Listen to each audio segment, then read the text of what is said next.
Indo-Canadian Hindus, you have repudiated your allegiance to Canada and Canadian Constitution.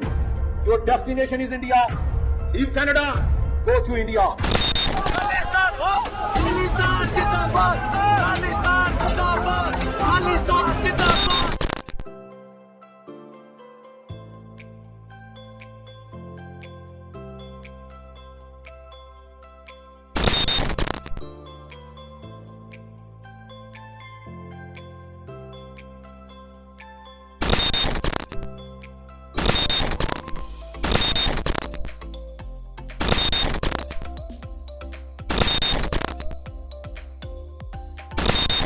Khalistan Khalistan Khalistan, आखिर क्या है ये खालिस्तान? दुनिया के दो महाशक्तिशाली देश कनाडा और भारत, आखिर इन दोनों की लड़ाई से इस वर्ड का क्या लेना देना है और क्यों इस वर्ड की वजह से दुनिया भर में इतने गंभीर हालात पैदा हो रहे हैं? शुरू से लेकर एंड तक आज जानेंगे इस वीडियो में। सो हेलो एवरीवन, मेरा नाम है अभी और मेरा नाम है शिवानी और हम स्वागत करते हैं आपका एएस क्रिएशंस के हमारे इस चैनल पर। खालिस्तान के बारे में बात करने से पहले हम खालिस्तान का मतलब जान लेते हैं। खालिस्तान जिसका मतलब है द लैंड ऑफ खालसा, जिसे पहले सिखिस्तान के नाम से भी जाना जाता था। सिखिस्तान का मतलब द लैंड ऑफ सिख्स। अब सिखिस्तान के अंदर तो सिख से समझ आता है कि एक समुदाय से रिलेटेड है, लेकिन ये खालसा क्या है? इसका मीनिंग जानने के लिए आपको चलना पड़ेगा 1699 में, जब सिखों के 10वें गुरु श्री गुरु गोविंद सिंह जी ने इस वर्ड का पहली बार यूज किया। खालसा यानी प्योर, लेकिन समय के साथ इसका मतलब बदल गया और लोगों ने इसे राजनीतिक मुद्दों के लिए इस्तेमाल करना शुरू कर दिया। अब खालसा का मतलब हमने जान लिया, लेकिन सिख तो हमेशा से ही भारत का हिस्सा थे, तो फिर द लैंड ऑफ खालसा यानी खालिस्तान की डिमांड क्यों? इसे जानने के लिए अब हम 100 साल पीछे चलते हैं, यानी 1920, जहां भारत में एक तरफ आजादी के लिए लड़ाइयां लड़ी जा रही थी, वहीं दूसरी तरफ पंजाब में एक नई लड़ाई की शुरुआत हुई और उसे बुलाया गया गुरुद्वारा रिफॉर्म मूवमेंट। लेकिन आखिर क्या है ये सिखों द्वारा चलाया गया मूवमेंट था। जब भारत में ब्रिटिश राज था तो अंग्रेजों ने करीब 260 से भी ज्यादा गुरुद्वारों को महंतों के हाथों सौंप दिया था। गुरुद्वारों का संचालन महंतों के द्वारा किया जाने लगा और महंत गुरुद्वारे के प्रसाद और बाकी आय को अपनी व्यक्तिगत आय मानकर रखने लगे, जिसका एक बड़ा हिस्सा ब्रिटिश सरकार को भी जाता था। महंत पूरी तरह से ब्रिटिश सरकार को सपोर्ट करते थे और गुरुद्वारे में आने वाले लोगों को उनके खिलाफ होने से मना करते थे। यहाँ तक कि महंतों ने जलियांवाला बाग के आरोपी जनरल डायर के इस भयानक काम को भी जस्टिफाई करने की कोशिश की थी। और इन्हीं सब कामों को रोकने के लिए गुरुद्वारा रिफॉर्म मूवमेंट चलाया गया, जिसका मकसद गुरुद्वारों को महंतों से मुक्त कराना था। करीब 5 सालों तक यानी 1925 तक इस मूवमेंट ने आग पकड़े रखी और आखिरकार अंग्रेजों को सिखों की सारी शर्तें माननी पड़ी। महंतों को गुरुद्वारों से हटा दिया गया। मूवमेंट खत्म होते होते कुछ सिख वहीं रुक गए, क्योंकि उनका मकसद सिर्फ गुरुद्वारों को महंतों से आजाद कराना था। कुछ सिखों ने देश की आजादी की लड़ाई में हिस्सा ले लिया और कुछ लोगों ने इसे एक राजनीतिक मुद्दा बना दिया। 1929 आते आते जब जवाहरलाल नेहरू ने पूर्ण स्वराज्य की मांग की, तब मास्टर ताराचंद ने एक मुद्दे को उठाया। उनका कहना था कि जब मुसलमानों के लिए और दलित वर्ग के लिए आरक्षण है, तो सिखों के लिए भी आरक्षण होना चाहिए। जिसमें उन्होंने कहा कि वो सिखों के लिए आरक्षण चाहते हैं। यही वो टाइम था जब सिखों के लिए एक अलग देश की मांग उठी और सिखिस्तान नाम का वर्ड लोगों को सुनने में आया, जो सिखों द्वारा सिखों के लिए एक अलग देश की मांग थी, जिसे सिखिस्तान पुकारा जाना था। भारत में लगातार हो रहे आंदोलन के आगे आखिरकार अंग्रेजों को घुटने टेकने पड़े और देश को आजादी मिली। लेकिन भारत 2 हिस्सों में बट गया और एक नया देश बना, पाकिस्तान। इस बंटवारे से जो पश्चिमी पंजाब था वो पाकिस्तान के हिस्से आया और पूर्वी पंजाब भारत के हिस्से आया।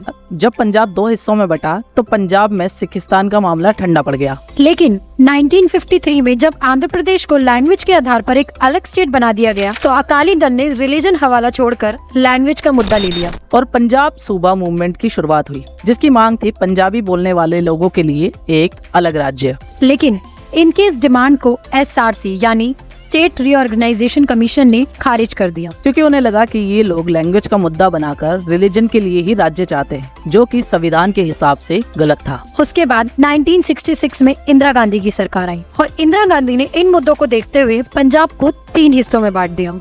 पहला था पंजाब, जहाँ बहुसंख्यक पंजाबी थे। दूसरा था हरियाणा, जहाँ हिंदी बोलने वाले लोग ज्यादा थे। और तीसरा था चंडीगढ़, जिसे इन दोनों की राजधानी बना दिया गया और पंजाब के कुछ बाहरी इलाकों को हिमाचल प्रदेश के कुछ हिली एरियाज में जोड़ दिया गया। फिर 1973 में अकाली दल ने 12 लोगों की एक कमेटी बनाई और आनंदपुर साहिब रेजोल्यूशन बनाया, जिसकी 3 बड़ी डिमांड्स थी, जिसमें पहली थी पंजाब की सतलेज और ब्यास नदी का बंटवारा दोबारा हो। दूसरी डिमांड चंडीगढ़ को पूरी तरह पंजाब को सौंप दिया जाए। और तीसरी डिमांड राजस्थान और हिमाचल प्रदेश के सभी हिस्से जहां पंजाबियों की तादाद ज्यादा है उन्हें पंजाब में जोड़ दिया जाए। और उन्होंने पंजाबियों के लिए एक अलग संविधान की भी डिमांड की। लेकिन इस बीच अकाली दल राजनीतिक तौर पर कमजोर हो गया और सिखिस्तान मूवमेंट को सफलता नहीं मिल सकी, जिसकी वजह से पंजाब में अलगाववादी सोच ने जन्म ले लिया। इसके बाद पंजाब के कुछ युवाओं ने खालसा नाम का संगठन तैयार किया।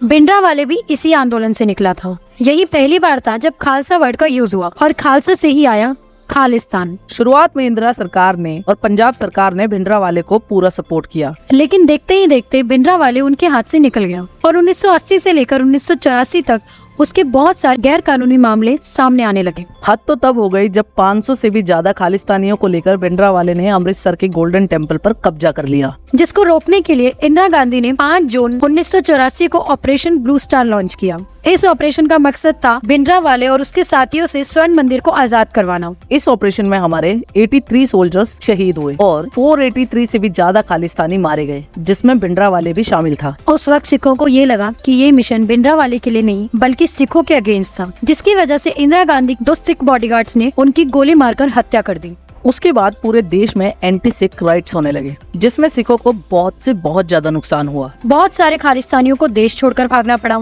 जिसने खालिस्तान मूवमेंट की आग को देश में पूरी तरह से ठंडा कर दिया था। उस वक्त देश छोड़कर भागे खालिस्तानियों ने देश के बाहर अपने पैर पसारना शुरू किए और कई खालिस्तानी ग्रुप सामने आए, जैसे Sikh for justice, Babbar Khalsa group और खालिस्तान टाइगर फोर्स, जिसका लीडर था हरदीप सिंह निज्जर, जिसे इसी साल 2023 में किन्हीं 2 अज्ञात लोगों ने कनाडा में मार डाला और जिसकी वजह से कनाडा ने भारत से विवाद करने की कोशिश की थी। लेकिन भारत से मिले मुंह तोड़ जवाब से कनाडा के सभी सुर बदल गए। अभी भी कुछ खालिस्तानी समर्थक भारत में रहकर और भारत के बाहर से इस मूवमेंट को हवा देते रहते हैं। लेकिन क्या भारत में रहने वाले सभी सिख खालिस्तान चाहते हैं? जरा इसे देखिए। मानना है हमारे देश के सारे सिख भाई हम इंडिया का साथ करते हैं और जो यूके, जो ब्रिटिश हाई कमीशन जो लंदन के अंदर हुआ, हम उसको कंडेम करते हैं। और साथ ही साथ क्यों ब्रिटिश हाई कमीशन ने उसमें एक्शन नहीं लिया, हमने उसके लिए हम यहाँ आए हैं। हमारी मांग है जिन लोगों ने वो किया है उन पे सख्त से सख्त कार्रवाई होनी चाहिए